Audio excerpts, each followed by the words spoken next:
பேத்திலேருந்து வரேன். ஸ்கூலில் ஒர்க் பண்ணுறேன். பாப்பா 1ஆவதுலேருந்து 10ஆவது வரைக்கும் எங்கள் ஸ்கூலில் படித்தாங்க. 11th போனதுக்கப்புறம் பார்த்திங்கன்னா அடிக்கடி உடம்பு சரியில்லாமல் போயிருக்கு. ஆனால் எனக்கு தெரியல அவங்க யார்கிட்டடா சொல்கிறது, இவ்வளோ பிரச்சனை இருக்குது அப்படின்னு யோசிச்சுட்டே இருந்திருக்காங்க.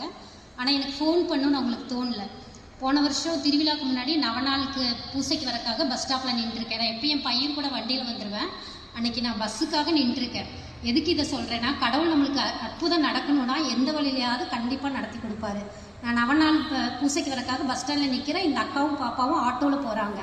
ஆட்டோக்கு ஏறுறாங்க. நான் ஃபோன் பண்ணேன், அவங்க எடுக்கலை.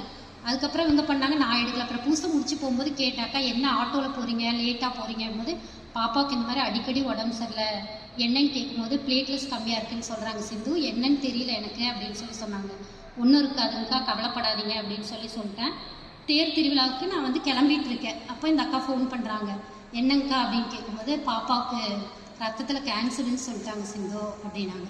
அதை சொல்லி முடிக்கும் போது அவங்களுக்கும் அழுக நிறுத்த முடியல, எனக்கும் நாம அழுதா நல்லா இருக்காது, அவங்களும் சங்கடப்படுவாங்க அப்படின்னு வந்துட்டு தேர் திருவிழாவுக்கு இந்த ஒரு வார்த்தை தான் சொன்னேன்.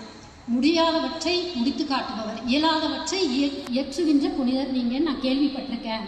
எனக்கு தெரியல. போன வருஷம் திருவிழா தான் எனக்கு ஃபஸ்ட்டு திருவிழா இந்த பங்குக்கு நான் அதனால் அந்த பொண்ணு இந்த மாதிரி இன்னைக்கு தான் எனக்கு சொல்கிறாங்க, அடுத்த திருவிழாவுக்கு பாப்பா நல்லா ஆகிட்டானா நான் தேருக்கு நான் கூட்டிகிட்டு வரேன், நான் சாட்சியாக பாப்பாவை கூட்டிகிட்டு வரேன் அப்படின்னு அந்த ஒரே ஒரு வார்த்தை தாங்க. அவ்வளோதான் வேண்டினேன்.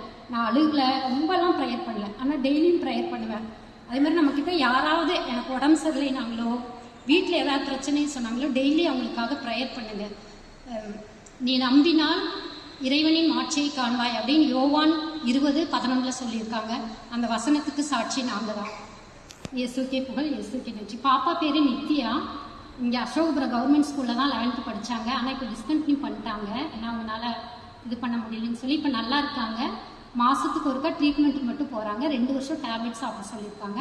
பாப்பா நல்லா இருக்காங்க. அம்மா பேர் இந்திராணி. அம்மா பனியன் கம்பெனியில் ஒர்க் பண்ணுறாங்க. அதேமாதிரி யார்கிட்டையெல்லாம் நாங்கள் போய் பணத்துக்காக கேட்டோமோ எல்லாரும் ஹெல்ப் பண்ணாங்க. யார்கிட்டையுமே எந்த ஹெல்ப்புமே கிடைக்காம இல்லை பாப்பாவுக்கு. அதேமாதிரி ஹாஸ்பிட்டலில் கூட அவங்களுக்கு ஒரு ஸ்கீமில் பார்த்து கொடுத்தாங்க. இவங்க கூட போனால் நிறைய சின்ன குழந்தைங்களுக்கு கூட எதுவுமே கிடைக்கல.